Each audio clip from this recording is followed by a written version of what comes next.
안녕하세요. 저는 올해 70을 넘긴 평범한 가족의 엄마입니다.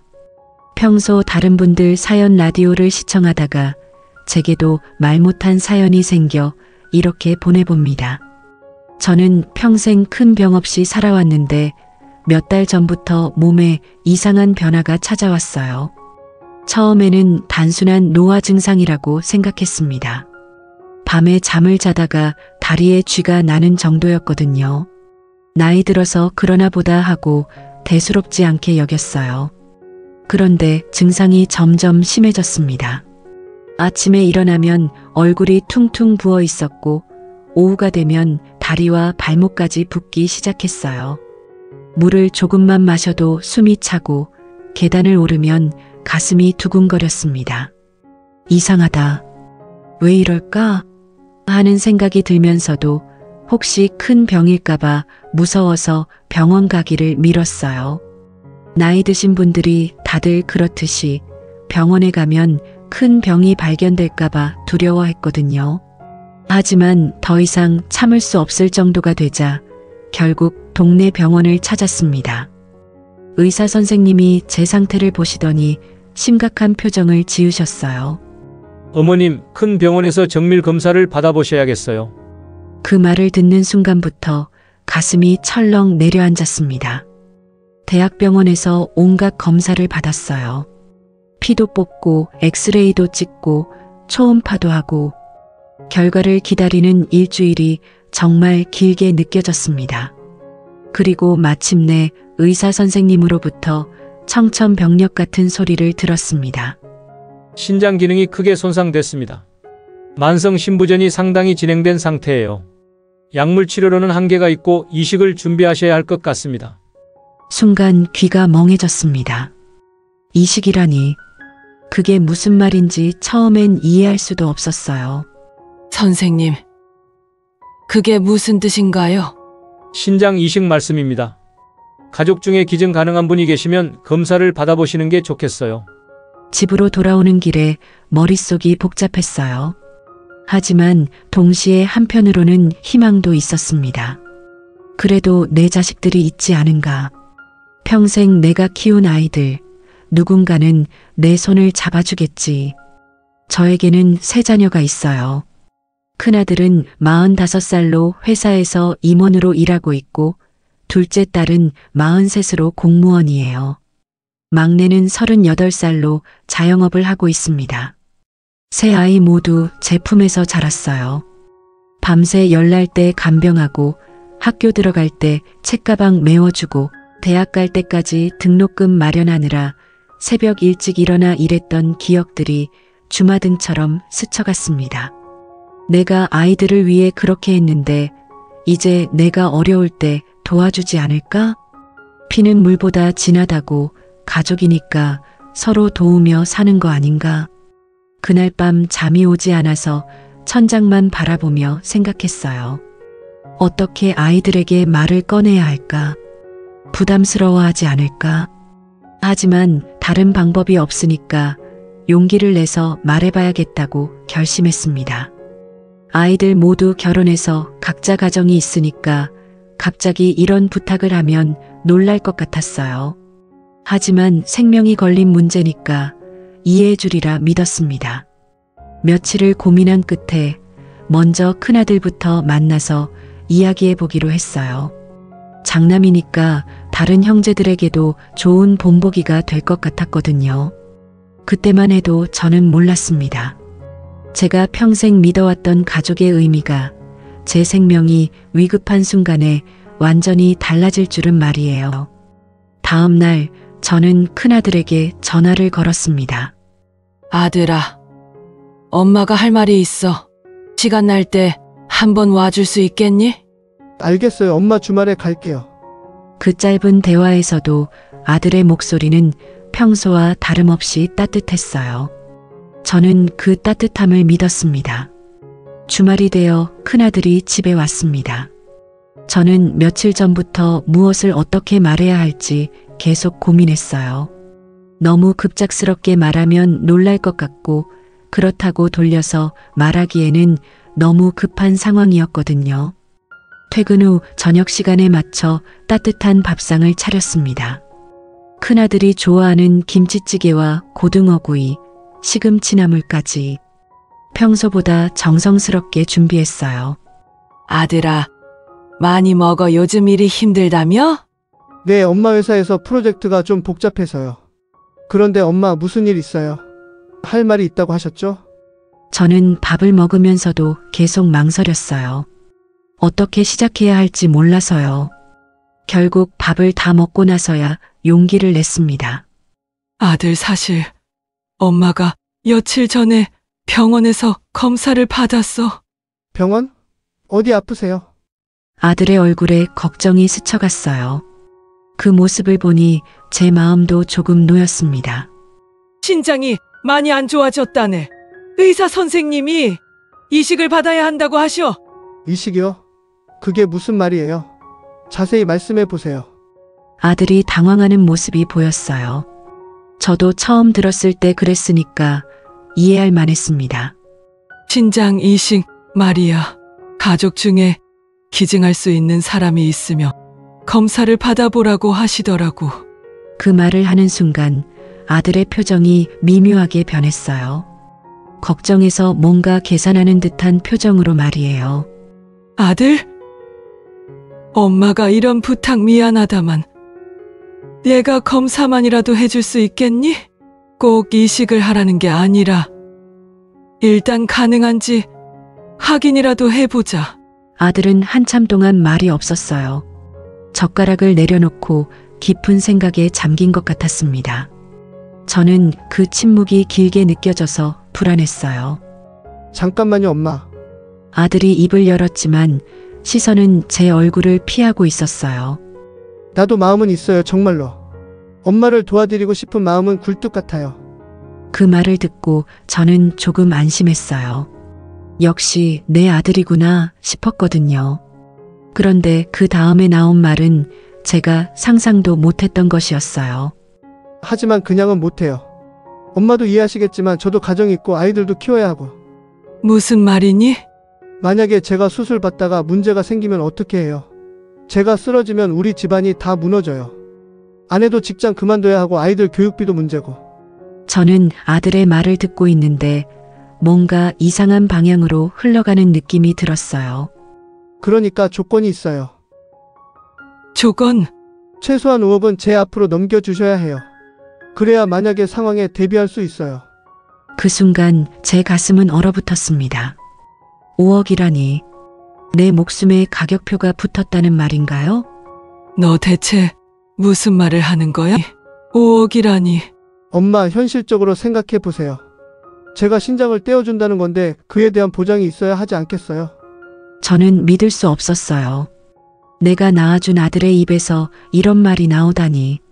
너 지금 엄마 목숨을 돈으로 계산하고 있는 거니? 그게 아니라 리스크를 관리해야 한다는 거예요. 사업하는 사람들도 다 그래요. 위험 부담에 대한 대가가 있어야 하는 거죠. 아들은 마치 회사에서 계약을 협상하는 것처럼 말하고 있었어요. 감정 없이 차분하게 계산적으로. 그리고 엄마, 어차피 나중에 상속받을 재산 아니에요?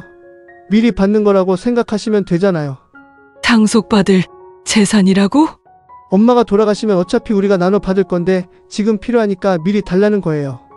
뭐가 문제예요? 저는 그 말을 듣는 순간 정말 기가 막혔어요. 아들이 벌써 제 죽음을 전제로 이야기하고 있다니. 엄마가 지금 죽어가고 있는데 그런 소리를 어떻게 할 수 있니? 엄마, 감정적으로 생각하지 마세요.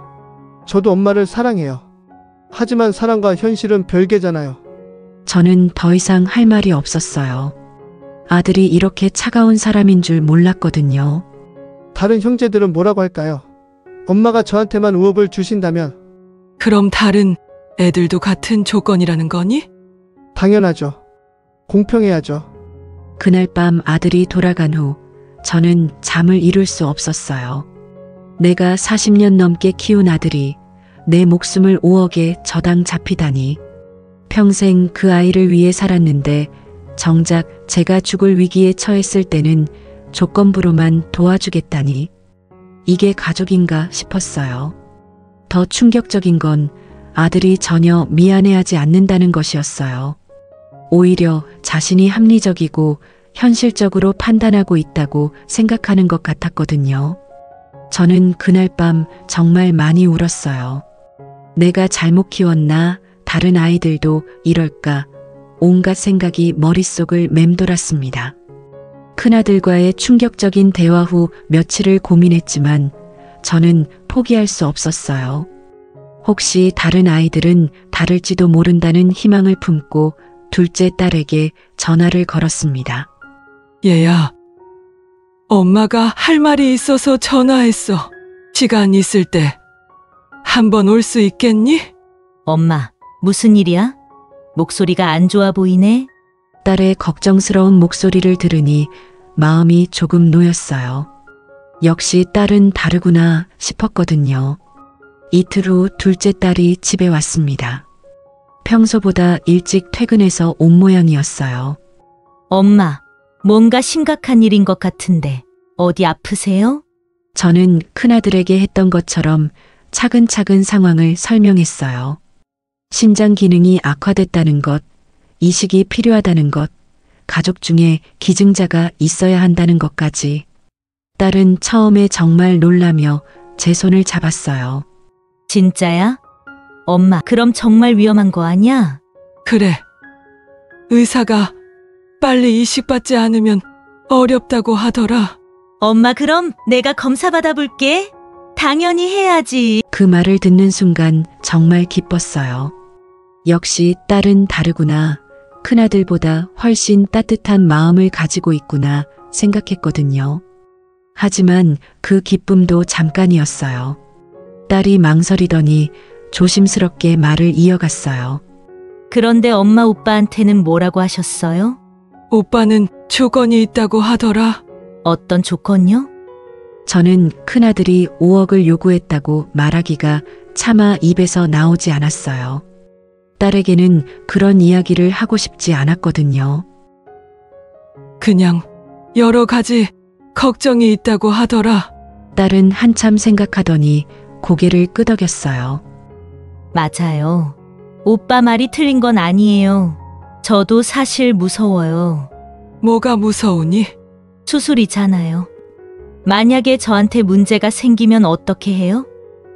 저도 직장이 있고 앞으로 결혼도 해야 하는데. 딸의 말을 들으니 큰아들과 비슷한 방향으로 흘러가는 것 같아서 불안했어요. 얘야, 의사가 그러는데 기증자에게는 큰 문제가 없다고 하더라. 건강한 사람은 신장 하나로도 충분히 살 수 있다고. 그래도 불안해요. 요즘 직장도 불안정하고 만약에 제가 아프면 해고될 수도 있어요.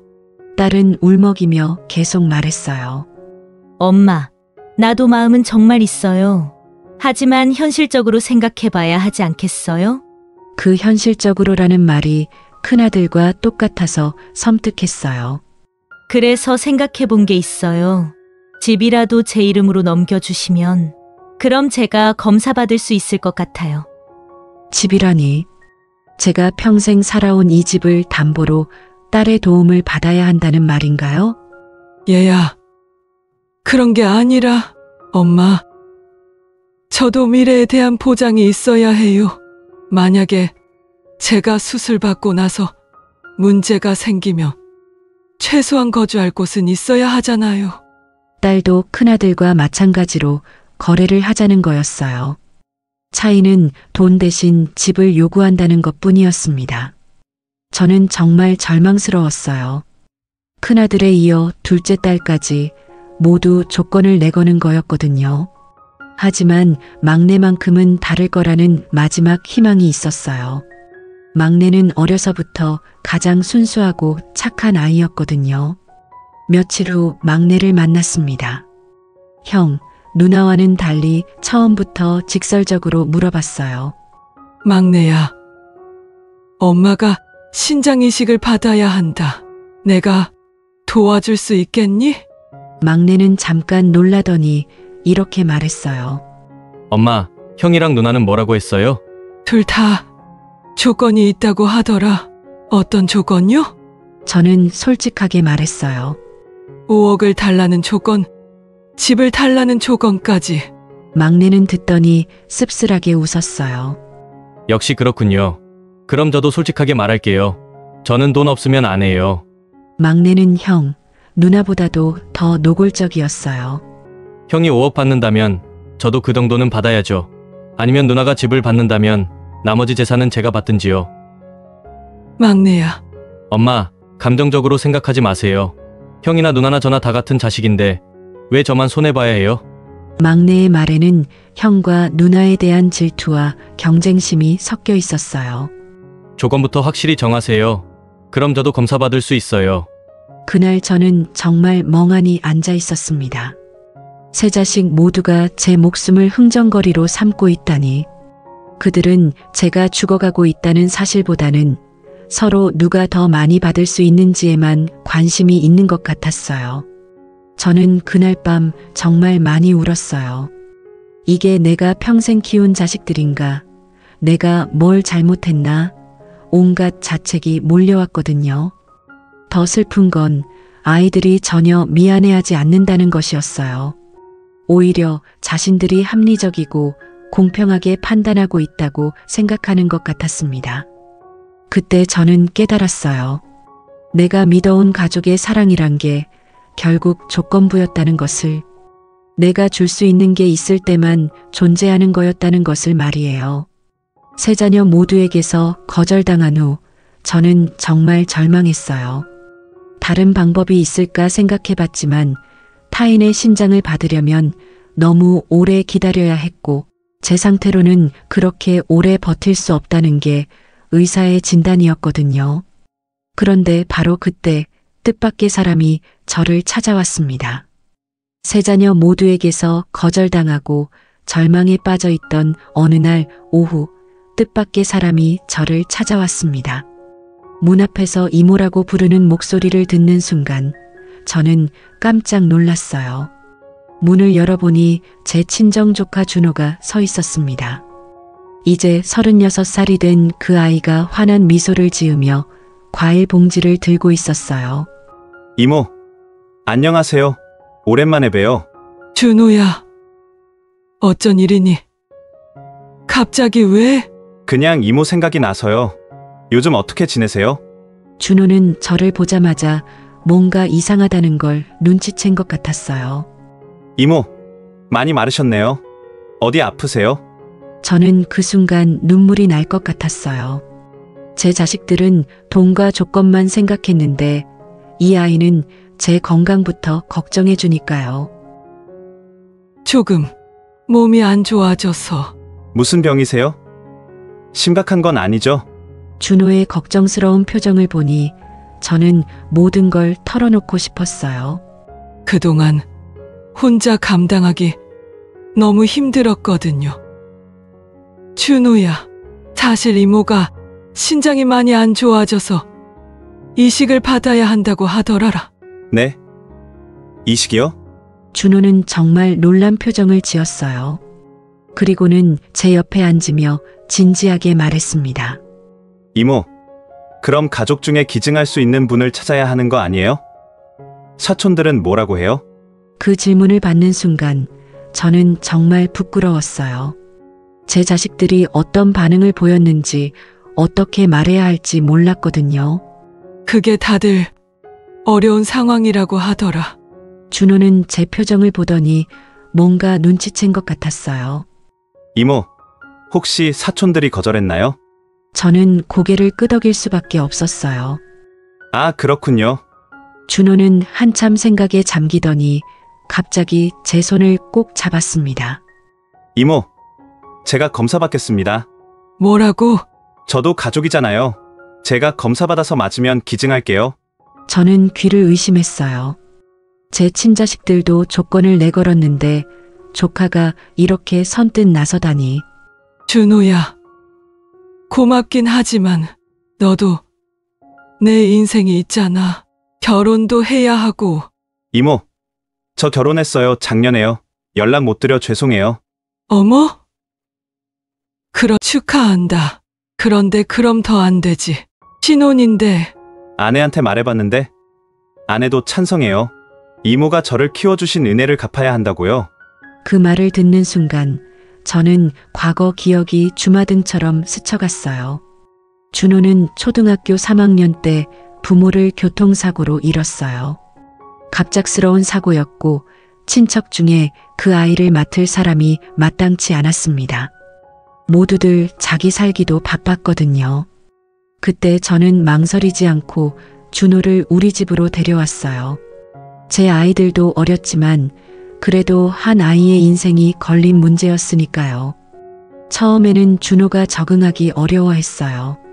부모를 잃은 충격도 크고 낯선 환경이기도 했고요. 밤마다 울면서 엄마 아빠를 찾곤 했습니다. 저는 그런 준호를 다독이며 돌봤어요.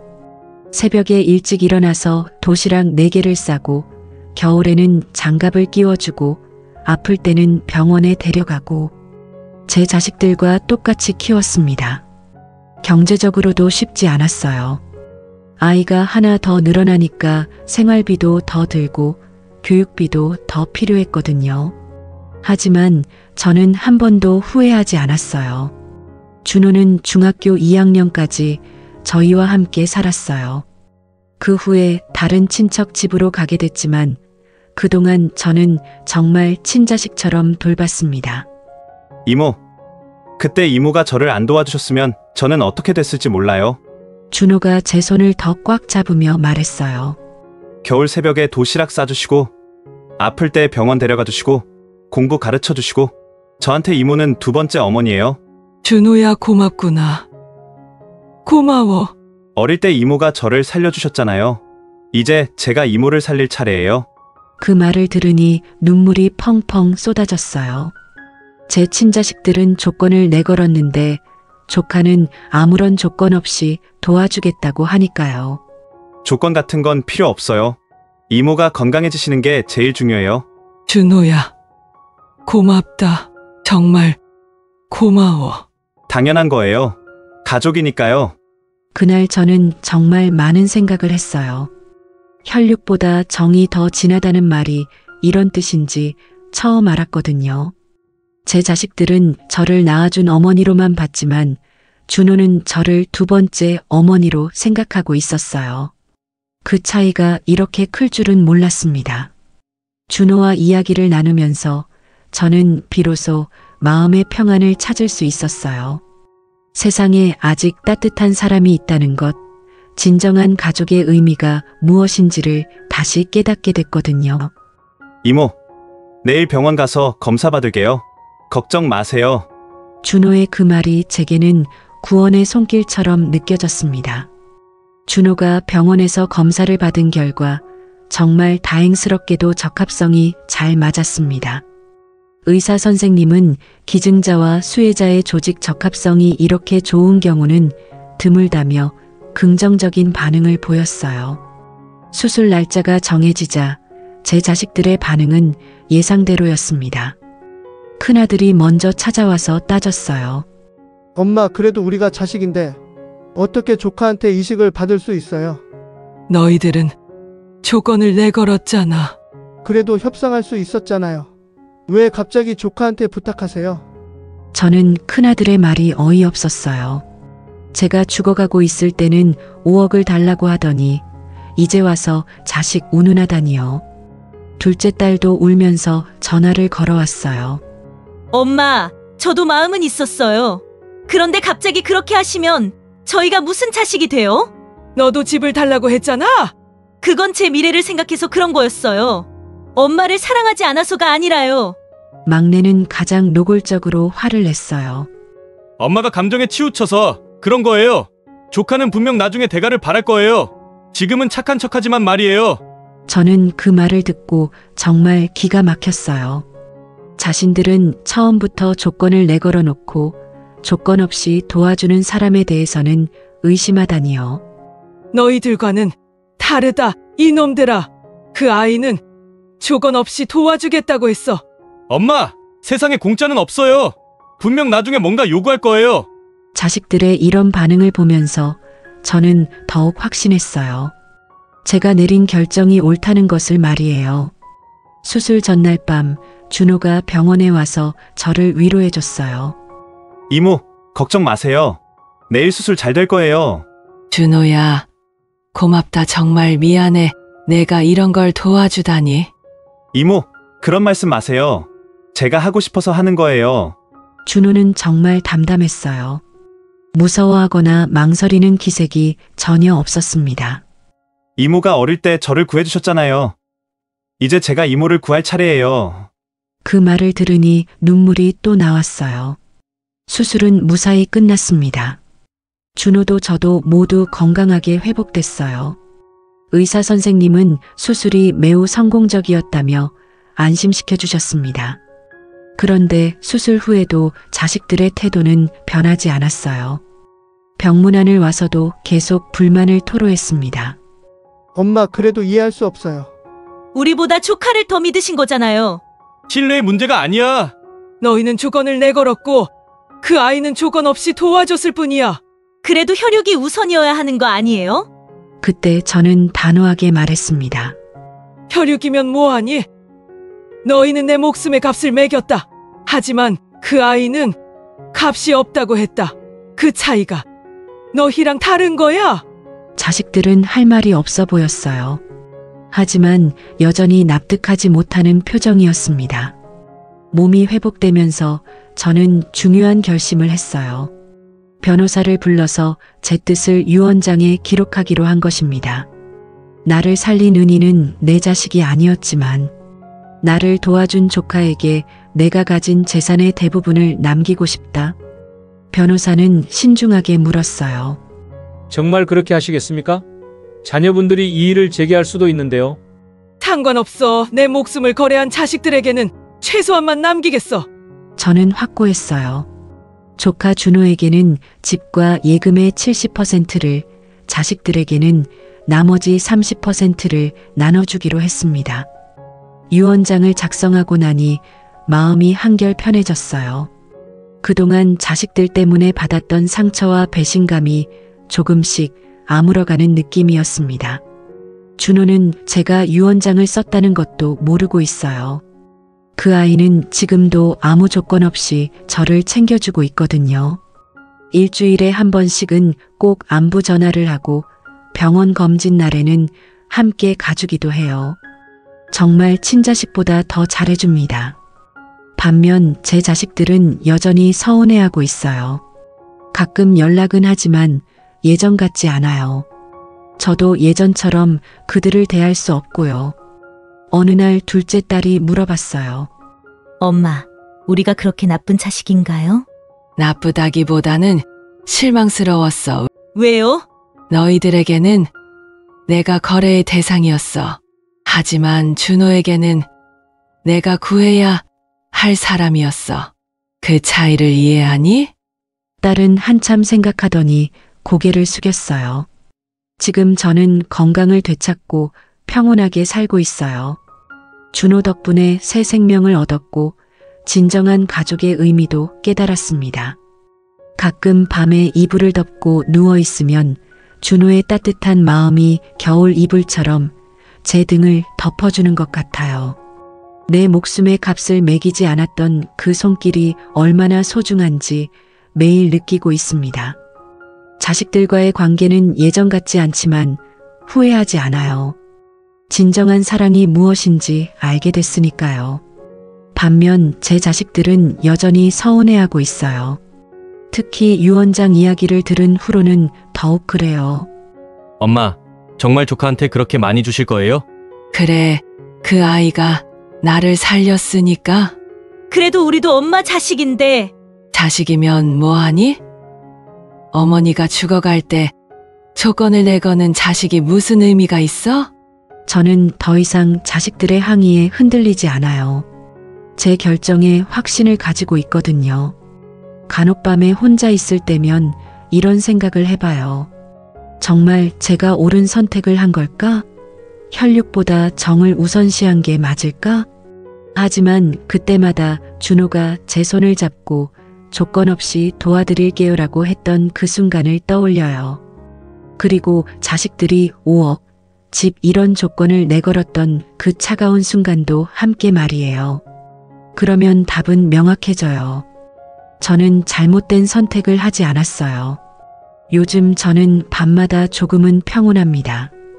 내 목숨의 값을 매기지 않았던 손길이 겨울 이불처럼 제 등을 덮어주고 있거든요. 그 따뜻함 때문에 하루하루가 감사해요. 여러분, 제 이야기를 끝까지 들어주셔서 감사합니다. 마지막으로 여러분께 묻고 싶어요. 제가 잘못한 걸까요? 아픈 어머니 앞에서 이식의 대가로 5억을 요구한 자식들, 집을 요구한 딸, 그리고 아무 조건 없이 손을 내민 조카. 제가 내린 이 결정을 여러분이라면 이해하시겠습니까? 혈육이 우선일까요? 아니면 진심이 우선일까요? 가족의 진정한 의미는 무엇일까요? 저는 나이가 들었지만 젊은 여러분의 생각이 궁금합니다. 댓글로 여러분의 의견 남겨주신다면 보겠습니다. 그리고 이런 일이 여러분 주변에서는 일어나지 않기를 바랍니다. 저는 이제 준호와 그의 가족, 그리고 곧 태어날 아이와 함께 따뜻한 가정을 이루며 살아갈 예정입니다. 진정한 가족을 만난 것에 감사하며 말이에요.